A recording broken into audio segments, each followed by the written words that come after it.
പൂജ ഷെട്ടി 28 വയസ്സുള്ള ഒരു പെൺകുട്ടി മുംബൈയുടെ തിരക്കേറിയ ജീവിതത്തിനിടയിൽ ഒരു പ്രമുഖ എയർലൈനിൽ ഫസ്റ്റ് ക്ലാസ് ക്യാബിൻ ക്രൂ ആയി ജോലി ചെയ്യുന്നു. ചിരിയും സൗമ്യതയും കൊണ്ട് യാത്രക്കാരെ സന്തോഷിപ്പിക്കുന്ന പൂജ മുംബൈയിലെ ഒരു ചെറിയ ഫ്ളാറ്റിൽ അച്ഛനമ്മമാർക്കൊപ്പം താമസിക്കുന്നു. അവളുടെ ജീവിതം ഒരു സാധാരണ മധ്യവർഗ ജീവിതമാണ്. വലിയ ആഡംബരങ്ങളൊന്നുമില്ല, പക്ഷേ ഒരു സുരക്ഷിതവും സന്തോഷകരവുമായ ഭാവിയാണ് അവളുടെ സ്വപ്നം. പൂജയുടെ വിവാഹനിശ്ചയം കഴിഞ്ഞിരിക്കുന്നത് നിഖിൽ പാട്ടീൽ എന്ന 30 വയസ്സുള്ള IT എഞ്ചിനീയറുമായാണ്. നിഖിൽ ഒരു ലളിതനാണ്, കഠിനാധ്വാനിയും പൂജയെ ഒരുപാട് സ്നേഹിക്കുന്നവനും. അവന്റെ ശമ്പളം വലിയ തുക ഒന്നുമല്ല, പക്ഷേ രണ്ടുപേർക്കും ഒരു സാധാരണ ജീവിതം നയിക്കാൻ മതി.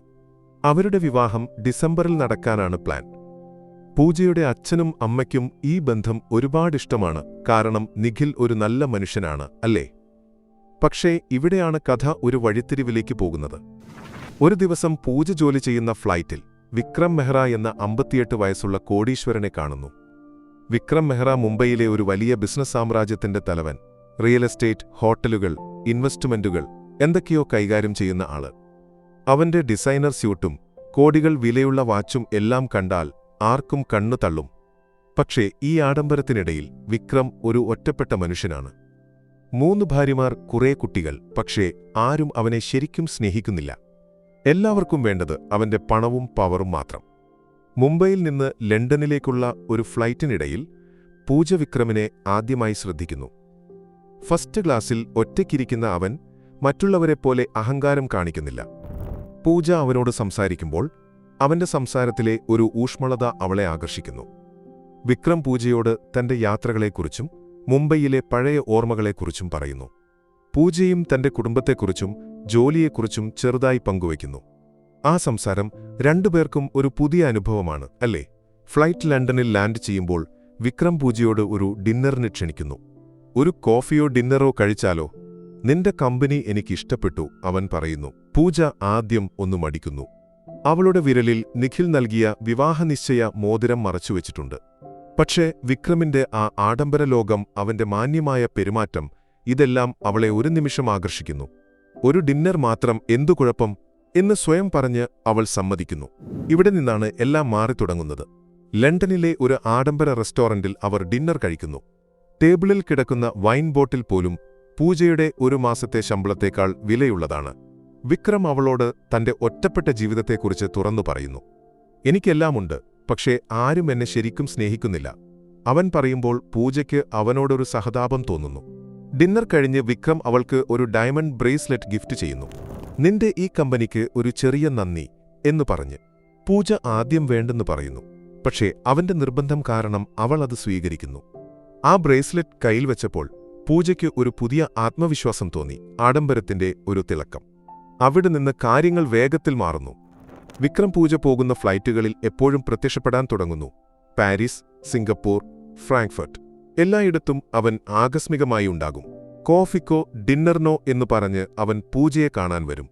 ഓരോ കൂടിക്കാഴ്ചയിലും അവൻ അവൾക്ക് കോടികൾ വിലയുള്ള ഗിഫ്റ്റുകൾ കൊണ്ടുവരും. ഡിസൈനർ ബാഗുകൾ, ആഭരണങ്ങൾ, പെർഫ്യൂമുകൾ. പൂജയ്ക്ക് ഈ ആഡംബര ലോകം ഒരു സ്വപ്നം പോലെ തോന്നുന്നു. പക്ഷേ അവൾ ഈ ഗിഫ്റ്റുകൾ നിഖിലിനോടോ കുടുംബത്തോടോ പറയുന്നില്ല. അവ മറച്ചുവെക്കുന്നു, ഇതൊക്കെ താൽക്കാലികം മാത്രമാണ് എന്ന് സ്വയം പറഞ്ഞ്. നിഖിലിനോട് പൂജ ചെറിയ കള്ളങ്ങൾ പറയാൻ തുടങ്ങുന്നു. ജോലിക്ക് ഓവർടൈം ഉണ്ട്, ഫ്ലൈറ്റ് ഷെഡ്യൂൾ മാറി എന്നൊക്കെ. പക്ഷേ വിക്രമിന്റെ ശ്രദ്ധ അവളെ കൂടുതൽ ആകർഷിക്കുന്നു.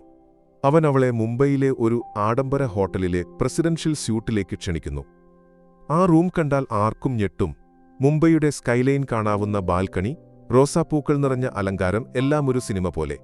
അവിടെ വെച്ച് അവന്റെ സ്നേഹം കൂടുതൽ തീവ്രമാകുന്നു. അവൻ പൂജയെ ചുംബിക്കുന്നു. അവൾ ആ നിമിഷത്തിൽ എതിർക്കുന്നില്ല. പക്ഷേ അവളുടെ മനസ്സിൽ നിഖിലിന്റെ മുഖം മിന്നിമറയുന്നുണ്ട്. ക്രമേണ വിക്രമിന്റെ സ്വഭാവം മാറുന്നു. അവൻ പൂജയുടെ ജീവിതത്തെക്കുറിച്ച് അനാവശ്യമായി അന്വേഷിക്കാൻ തുടങ്ങുന്നു. നിഖിലിന്റെ ജോലി, പൂജയുടെ കുടുംബം, അവളുടെ ഷെഡ്യൂൾ എല്ലാം അവനറിയാം. ഒരു ദിവസം സിംഗപ്പൂരിലെ ഒരു ഹോട്ടലിൽ വിക്രം ഒരു ഫയൽ പുറത്തെടുക്കുന്നു. അതിൽ നിഖിലിന്റെ ഫോട്ടോകൾ, പൂജയുടെ കുടുംബത്തിന്റെ ദൈനംദിന ജീവിതത്തിന്റെ ചിത്രങ്ങൾ എല്ലാം. നിന്റെ ജീവിതം എനിക്കറിയാം പൂജ, നിന്നെ എനിക്ക് വേണം. നിന്റെ വിവാഹനിശ്ചയം ഒഴിവാക്കൂ, അവൻ പറയുന്നു. അവന്റെ ശബ്ദത്തിൽ ഒരു ഭീഷണി മുഴങ്ങുന്നു. പൂജ ഞെട്ടുന്നു. ഇത് സ്നേഹമല്ല, ഒരു കെണിയാണ്. വിക്രം പറയുന്നു, നിന്റെ നിഖിൽ ഒരു ചെറിയ IT എഞ്ചിനീയർ മാത്രമാണ്.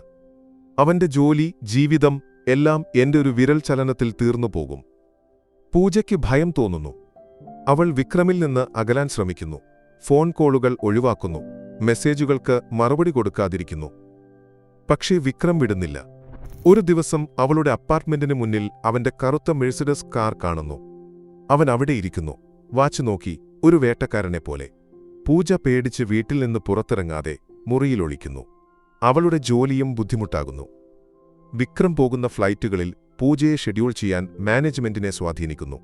നിന്റെ പ്രൊഫഷണലിസം ഞങ്ങൾക്ക് വേണം എന്ന് പറഞ്ഞ് അവർ പൂജയെ നിർബന്ധിക്കുന്നു. ഫ്ലൈറ്റുകളിൽ വിക്രം അവളെ നോക്കുന്നത്, അവന്റെ കൈ തട്ടുന്നത് എല്ലാം പൂജയ്ക്ക് ഒരു ഭാരമായി മാറുന്നു. അവൾ ഒറ്റപ്പെട്ടു പോകുന്നു.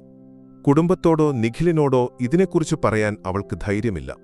പിന്നെ ഒരു ദിവസം നിഖിൽ ഫോണിൽ മറുപടി പറയാതിരിക്കുന്നു.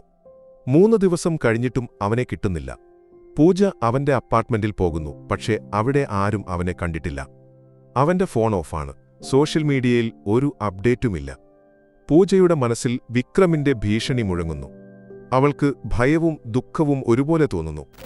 ഒടുവിൽ മുംബൈയിലെ ഒരു ആഡംബര ഹോട്ടലിലെ റോയൽ സ്യൂട്ടിൽ വിക്രം പൂജയെ വീണ്ടും കാണാൻ വിളിക്കുന്നു. അവിടെ അവൻ ഒരു ഞെട്ടിക്കുന്ന സത്യം വെളിപ്പെടുത്തുന്നു. നിന്റെ നിഖിൽ ഇനിയില്ല. ഒരു ഓഫീസ് അപകടം. IT കമ്പനികളിലെ സെർവറുകൾ, വയറിംഗ്, ഇതൊക്കെ അപകടകരമാണ് അല്ലേ? അവൻ ഒരു ചിരിയോടെ പറയുന്നു.